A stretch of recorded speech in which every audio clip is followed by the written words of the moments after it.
नमस्कार, ओंकार न्यूज देख रहे हैं आप। आपके साथ मैं हूं आस्था श्रीवास्तव। त्रिपुरा, मेघालय और नागालैंड विधानसभा चुनावों की मतगणना जारी है। नागालैंड को छोड़कर अन्य दो राज्यों में काफी कांटे का मुकाबला देखने को मिल रहा है।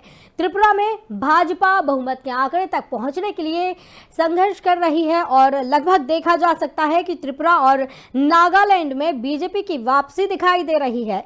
मेघालय में एनपीपी सबसे बड़ी पार्टी बन रही है।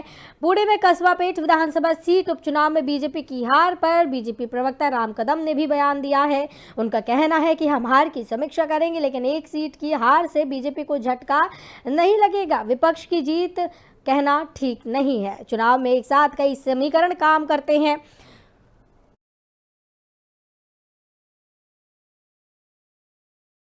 बताते चले कि त्रिपुरा, मेघालय और नागालैंड में मतगणना चल रही है और इस दौरान ग्रेटर त्रिपुरालैंड के अलावा त्रिपुरा मोथा की सभी जो मांगे हैं इस दौरान मंजूर कर ली गई हैं।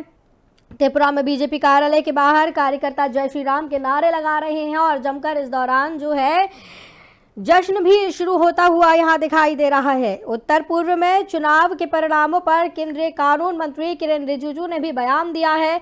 उत्तर पूर्व में अभी भारतीय जनता पार्टी का ही प्रभाव चलेगा। उन्होंने दावा कर दिया है कि त्रिपुरा सीएम माणिक साहा इस दौरान सीएम बनेंगे। उन्होंने कहा कि बीजेपी का जो जादू है वो लगातार कायम रहने वाला है।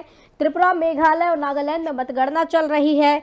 आपको बताते चले कि आज शाम बीजेपी कार्यालय पीएम नरेंद्र मोदी भी पहुंचेंगे और वहां पर पार्टी के कार्यकर्ताओं को संबोधित करेंगे। अगरतला में मुख्यमंत्री माणिक साहा के आवास पर मिठाइयां बांटनी शुरू कर दी गई हैं। 63 में से 33 सीटों पर बीजेपी आगे चल रही है और लगातार जो है आंकड़ा बढ़ता हुआ नजर आ रहा है। सत्ता में बीजेपी की वापसी यहां नजर आ रही है। 1 बजे तक के आए रुझानों पर अगर आप बता दें, त्रिपुरा में 34 सीटों पर बीजेपी आगे है तो लेफ्ट 15 सीट पर आगे चल रही है, जबकि टीएमपी 11 सीटों पर आगे चल रही है। त्रिपुरा में भारतीय जनता पार्टी की त्रिपुरा इकाई के प्रमुख सुब्रत चक्रवर्ती ने पीटीआई भाषा से कह दिया है कि हमें ग्रेटर त्रिपुरालैंड के अलावा त्रिपुरा मोथा की सभी मांगे मंजूर है। पर चर्चा के लिए हमारे साथ राकेश सिन्हा जो कांग्रेस प्रवक्ता है वो जुड़ गए हैं। राकेश जी, बहुत बहुत स्वागत है आपका ओंकार न्यूज में। जी धन्यवाद। राकेश जी, यहाँ पे जो दिखाई दे रहा है बीजेपी में काफी बढ़त है और कांग्रेस का जो है साफ सफाया होता हुआ नजर आ रहा है। नहीं, देखिए ये लोकतंत्र है, यही लोकतंत्र की पहचान है, यही लोकतंत्र की खूबसूरती है। लोकतंत्र की अदालत में हम गए थे, पूरी मुस्तैदी के साथ हमने चुनाव लड़ने का काम किया। अब जनता का जो माइंडेड है वो शिरोधार्य है। तो यहाँ पे क्या जनता ने नकार दिया आप कांग्रेस को? नहीं, ऐसा नहीं कहा जा सकता है कि देखिए अभी जनता ने नकार दिया, या पूरी तरह अभी क्लियर नहीं है। मैं ये जरूर कह रहा हूं कि हाँ, क्योंकि वो केंद्र शासित प्रदेश भी है तो स्वाभाविक तौर पे जिसका केंद्र में सरकार रहती है उसका असर उन राज्यों पे पड़ता है, चाहे वो त्रिपुरा हो, मेघालय हो, नागालैंड हो। इन प्रदेशों में उसका कहीं ना कहीं असर दिखता है जी। लेकिन राकेश जी, जिस तरीके से राहुल गांधी ने भारत जोड़ो यात्रा की थी और लोगों से जुड़ने का काम किया था, तमाम जगहों से होकर ये निकली थी, पूर्वोत्तर में भी उनकी यात्रा निकली थी, तो क्या लगता है उसका असर यहाँ पर कुछ दिखाई नहीं दिया? नहीं, देखिए हम भारत जोड़ो यात्रा हम कोई चुनाव के लिए नहीं शुरू किया था। राहुल जी ने भारत जोड़ो यात्रा का यह मकसद नहीं था कि हम भारत जोड़ो यात्रा निकाल करके हम चुनाव में विजय हासिल करें। कांग्रेस कभी सत्ता की राजनीति नहीं करती। अगर कांग्रेस सत्ता की राजनीति करती तो आसाम का समझौता कांग्रेस नहीं करती, लोंगोवाल का समझौता कांग्रेस नहीं करती। हम सत्ता के लिए कार्यक्रम नहीं करते। जो एक देश में नफरत का वातावरण फैलाया जा रहा है, हम वो प्यार में बदलने के लिए भारत जोड़ो यात्रा था। तो इस यात्रा को किसी चुनाव से के परिदृश्य से जोड़ना हमें लगता है कि ये ठीक नहीं है। तो ये सफल यात्रा किस तरीके से मानी जा रही थी? कि कहा जा रहा था कि सफल हो गई है यात्रा। अगर लोग कांग्रेस से जुड़ रहे थे, देखने को मिल रहा था भारी हुजूम यात्रा में था, तो कहीं ना कहीं उसका असर चुनावों में भी दिखाई देना चाहिए था। नहीं, मैं ये कह रहा हूं ना कि चुनाव के लिए हम लोगों ने आप देखें कि यात्रा कैसे सफल हुआ। यात्रा की सफलता का प्रमाण यही है कि जो देश के शिक्षाविद हैं, आरबीआई के पूर्व गवर्नर रहे हैं, कई हस्तियां जो जिनका की एक इस देश में पार्टिसिपेशन है, वो तमाम लोग उस यात्रा में जुड़े थे जी। चाहे वो सामाजिक कार्यकर्ता हो, शिक्षाविद हो, आरबीआई के पूर्व गवर्नर हो, जो जिनका एक समाज में अपना स्टेटस है, जिनकी समाज में अपनी पहचान है, वो तमाम लोग राजनीति से ऊपर उठ करके समाज के का जो एक भय का वातावरण पैदा किया गया है, जो नफरत का वातावरण पैदा किया गया है, उस वातावरण से लड़ने के लिए जो है वो लोगों ने भारत जोड़ो यात्रा में शामिल हुए। तो इसको हम कोई चुनाव के दृष्टिकोण से नहीं देख सकते। लेकिन चलिए ठीक है राकेश जी, जिस तरीके से ये रुझान सामने आ रही है, तीनों ही जगह पे त्रिपुरा में आगे चल रही है बीजेपी, और तमाम ऐसी सीटें हैं जहां पर बीजेपी निर्विरोध भी जीती है। इस दौरान कांग्रेस का क्या कुछ यहां पर देखने मिल रहा है? क्या कुछ यहां पर कांग्रेस की तरफ से बनाई गई थी रणनीति? क्या कांग्रेस को अब चुनावों में इंटरेस्ट ही नहीं रह गया है? अच्छा जी, देखिए अब चुनाव है, कहीं हमारी रणनीति में चूक हुई है, क्या हुई है ये हम समीक्षा करेंगे इसका। लेकिन ये जरूर है कि त्रिपुरा, मेघालय, नागालैंड का चुनाव जो है वो देश का भविष्य तय नहीं करेगा। देश का भविष्य 2023 में तय हो जाएगा। लेकिन ये सही है तो कि क्या, जो ये नॉर्थ ईस्ट का राकेश जी, तो आपको क्या लगता है राज्य जरूरी नहीं है? अगर नागालैंड, त्रिपुरा, मेघालय में से कोई एक राज्य भी छूट जाता है तो क्या ये कांग्रेस के लिए जरूरी नहीं है? नहीं, मैं ये नहीं कह रहा, आप मेरी बात को समझ नहीं पाए। मैं ये कह रहा हूं कि ये त्रिपुरा, नागालैंड, मेघालय का चुनाव से बहुत ज्यादा कोई असर नहीं पड़ेगा। अभी बड़े बड़े राज्यों में अभी चुनाव होने हैं, आपको दिख जाएगा। चलिए वो तो दिखाई देगा कि किस तरीके से बड़े बड़े राज्यों में होगा 2024 को। चलिए ठीक है, ये जो विधानसभा चुनाव आप बता रहे हैं कि इसका कोई असर ज़्यादा देखने नहीं मिलेगा, तो आपको क्या लगता है कि जो 2024 की आप बात कर रहे हैं उसमें मजबूती से कांग्रेस उतर पाएगी? उसमें क्या रणनीति रहेगी? नहीं, बिल्कुल। देखिए 2024 का चुनाव महंगाई के नाम पे होगा, किसानों के नाम पे होगा, देश की अर्थव्यवस्था के नाम पे होगा। जो ईडी को आगे करके केंद्र सरकार जिस प्रकार विपक्ष की आवाज को दबाने का प्रयास करी, अक्सर जी मैं बताऊं कि ईडी का 3000 से ऊपर केसेस हुआ है, लेकिन कहीं उसका कोई फलाफल 0.5% भी उसका फलाफल नहीं निकल पाया है। राकेश जी, आप कह रहे हैं कि विपक्ष को दबाने की कोशिश हो रही है, लेकिन विपक्ष भी तो मजबूती से नहीं। अगर ऐसा कुछ होता तो चुनावों में मजबूती से बीजेपी का सामना करती। यहाँ पे पीएम मोदी पहुंचे, यहाँ पे धुआंधार रैलियां नड्डा ने की, अमित शाह यहाँ पर पहुंचे, लेकिन विपक्ष की तरफ से, कांग्रेस की तरफ से ज्यादा कुछ दिखाई यहाँ पर नहीं दिखा। नहीं, मैं इसीलिए कह रहा हूँ कि कहाँ हमारी रणनीति में चूक हुई, ये इसकी समीक्षा हम कर लेंगे। लेकिन मुझे यह लगता है कि त्रिपुरा, नागालैंड, मेघालय का चुनाव 2024 के चुनावों का कोई असर नहीं करेगा।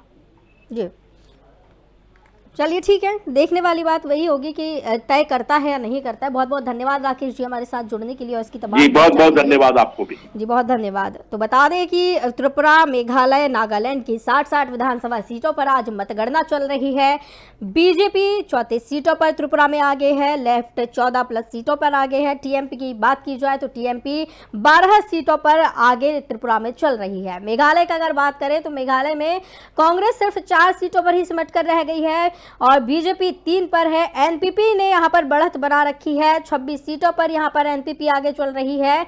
नागालैंड की अगर बात करें तो एनडीपीपी 39 सीटों पर आगे है, तो यहाँ पे कहीं ना कहीं बीजेपी गठबंधन यहाँ पर जीतता हुआ नजर आ रहा है। कांग्रेस का यहाँ सुपड़ा साफ हो गया है, कांग्रेस को यहाँ एक भी सीट नहीं मिल रही है, एनपीएफ को 1 सीट यहाँ पर मिली है। तो लगातार देखने वाली बात यही होगी कि किसके सिर ताज सजने वाला है, क्योंकि त्रिपुरा और नागालैंड की अगर बात करें तो यहाँ बीजेपी जीतती हुई नजर आ रही है। जश्न की तस्वीरें भी देखने को मिल रही हैं, जगह जगह तस्वीरें जश्न की देखने को मिल रही है। इस पर ज्यादा चर्चा के लिए हमारे साथ प्रदीप सिन्हा बीजेपी प्रवक्ता जुड़े हुए हैं। प्रदीप जी बहुत बहुत स्वागत है आपका ओंकार न्यूज में।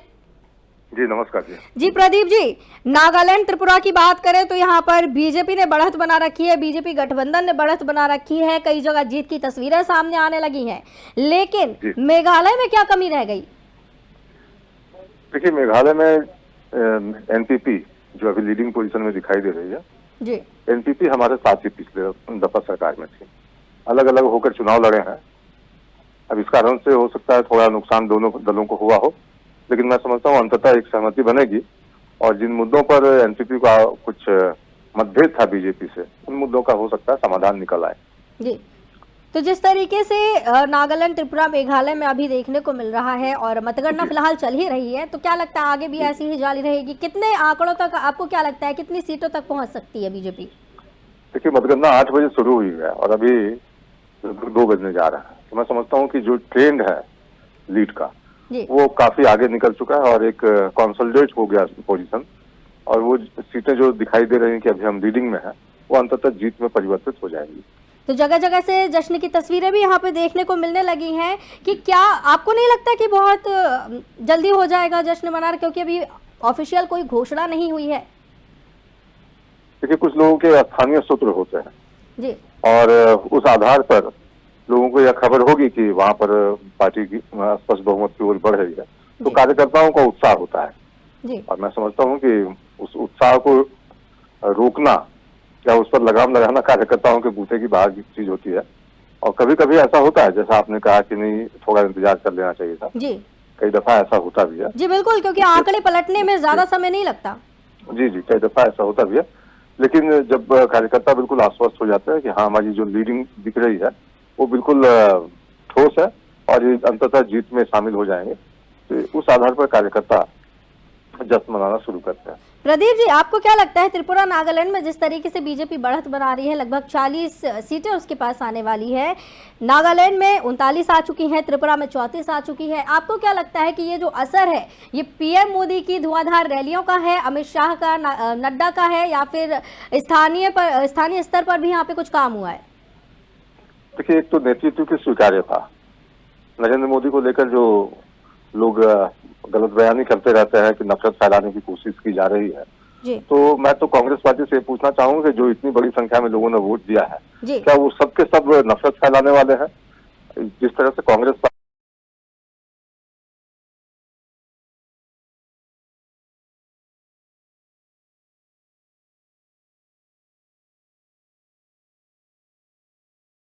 नड्डा जी का आपने देखा हुआ कैंपेन बिल्कुल एकीकृत चले, कोई अलग अलग नहीं था, साथ साथ लोग अपने एक प्लानिंग के तहत कार्यक्रम कर रहे थे। स्थानीय नेतृत्व ने भी जो काम किया विगत 5 वर्षों में, एक उसकी भी झलक होती है।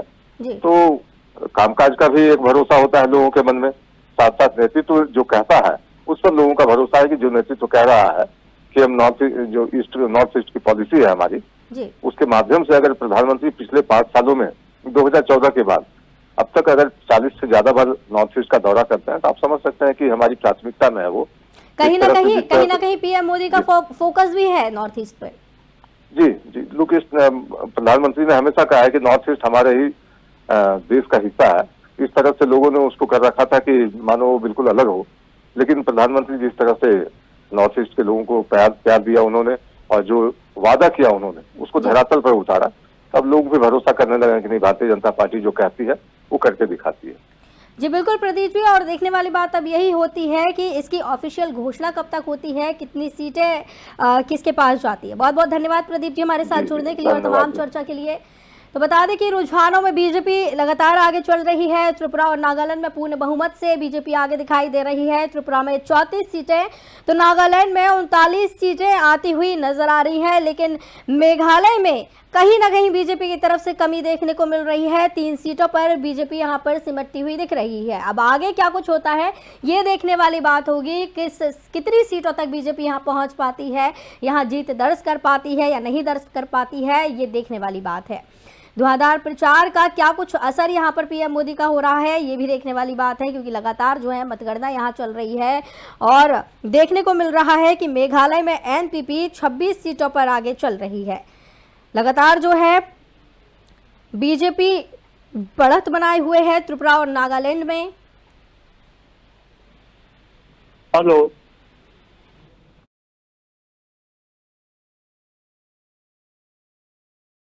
वरिष्ठ पत्रकार ललन प्रसाद जी जुड़े हुए हैं। ललन जी, बहुत बहुत स्वागत है आपका ओंकार न्यूज में।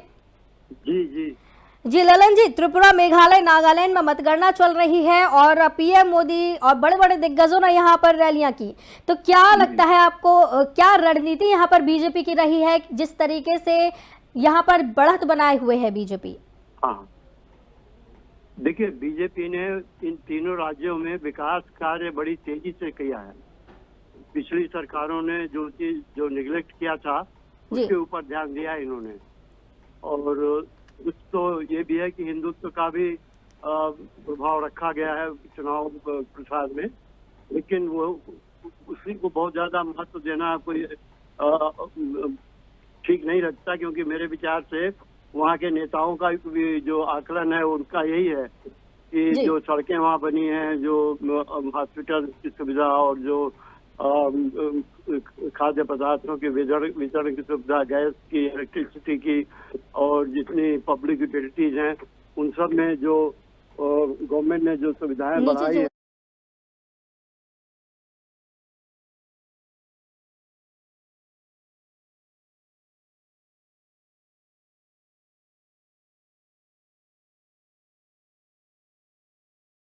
वहाँ पर लोकल ट्राइब्स से जगह जगह, और लोकल ट्राइब्स को देहातों में, दूर दूर देहातों में जो विकास कार्य का जाल फैलाया है बीजेपी ने, उसका बहुत बड़ा असर हुआ है इस चुनाव में।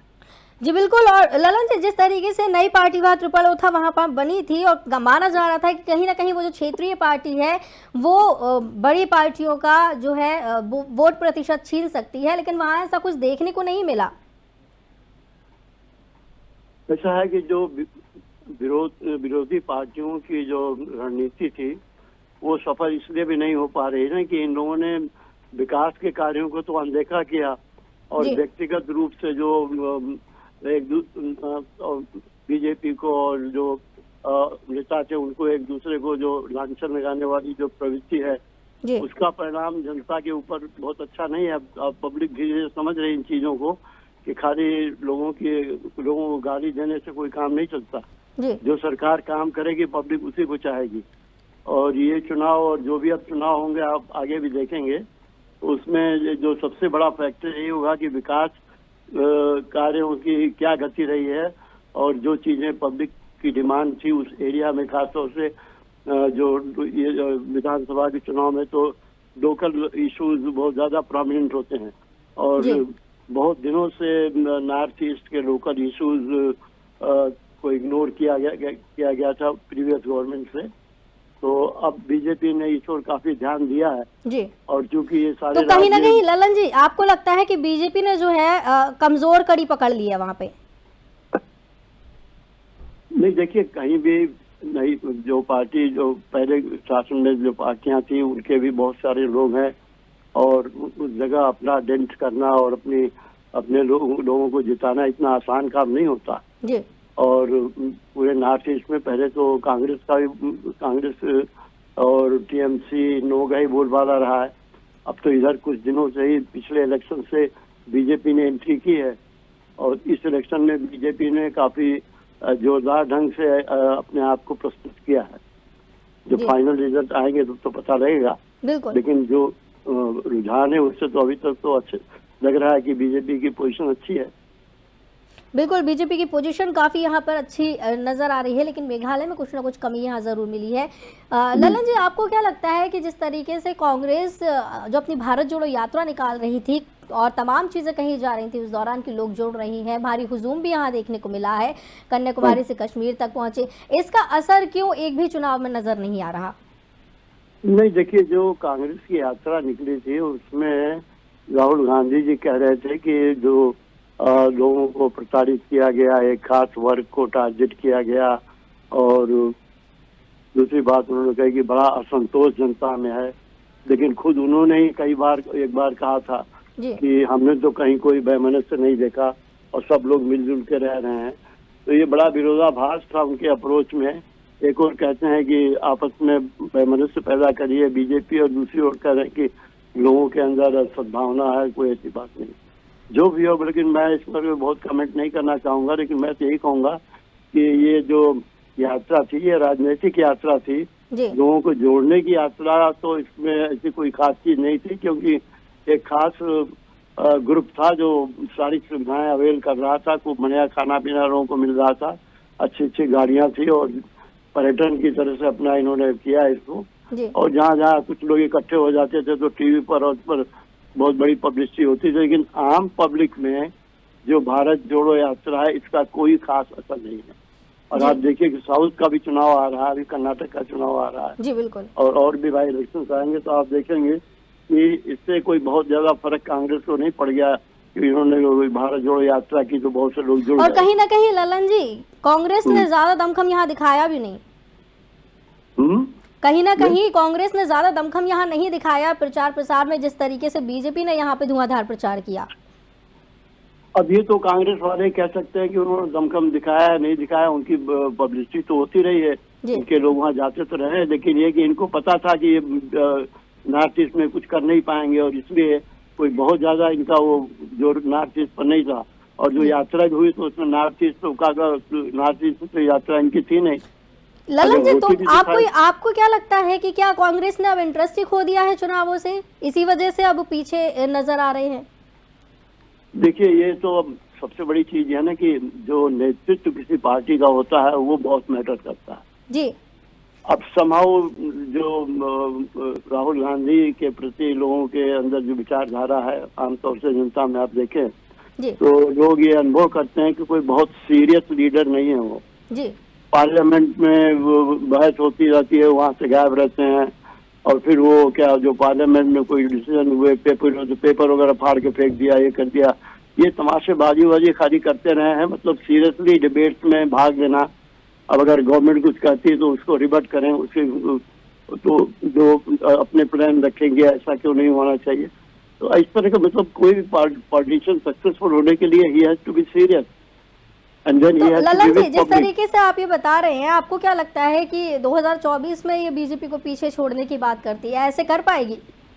ये कुछ नहीं कर पाएंगे। देखिएगा आप 24 के चुनाव में भी कुछ नहीं कर पाएंगे। ये खाली हवाई हो रही है सारी।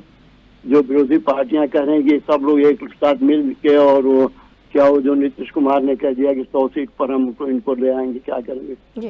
पहली बात तो जैसे नीतीश कुमार की कोई एक्सेप्टेबिलिटी नहीं है, न कांग्रेस में न किसी पार्टी में। तो ये जो चर्चा चल रही है, पहले भी चुनाव में ये चर्चा चली थी, पिछले चुनाव में भी आपने देखा था, और जहाँ जहाँ गठबंधन हुए वहाँ सब फेल हो गए। और इस बार भी कोई गठबंधन मजबूत होने की कोई उम्मीद नहीं, क्योंकि ममता बनर्जी अलग है, केजरीवाल अलग है, और साउथ में जो नेता है वो अलग है। तो ये बड़ा मुश्किल है कांग्रेस के लिए सबको एक उस पर लाना, और फिर कांग्रेस बिल्कुल ललन जी, तो कहीं ना कहीं कांग्रेस के लिए अब ये काफी मुश्किल नजर आ रहा है, और जिस तरीके से बीजेपी को हराने की बात कांग्रेस करती है उसके लिए अभी काफी दूर है वो। बहुत बहुत धन्यवाद ललन जी हमारे साथ जुड़ने के लिए और इसकी तमाम चर्चा के लिए, तमाम जानकारी के लिए। तो आपको बताते चले कि त्रिपुरा, नागालैंड और मेघालय में मतगणना चल रही है और मतगणना जारी है। यहाँ पे लगातार नागालैंड और त्रिपुरा में बीजेपी बढ़त बनाए हुए नजर आ रही है, लेकिन मेघालय में कुछ ना कुछ कमी छूट गई है।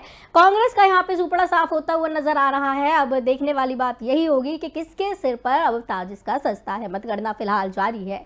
फिलहाल मेरे साथ इतना ही। आप बने रहिए ओंकार न्यूज के साथ। नमस्कार।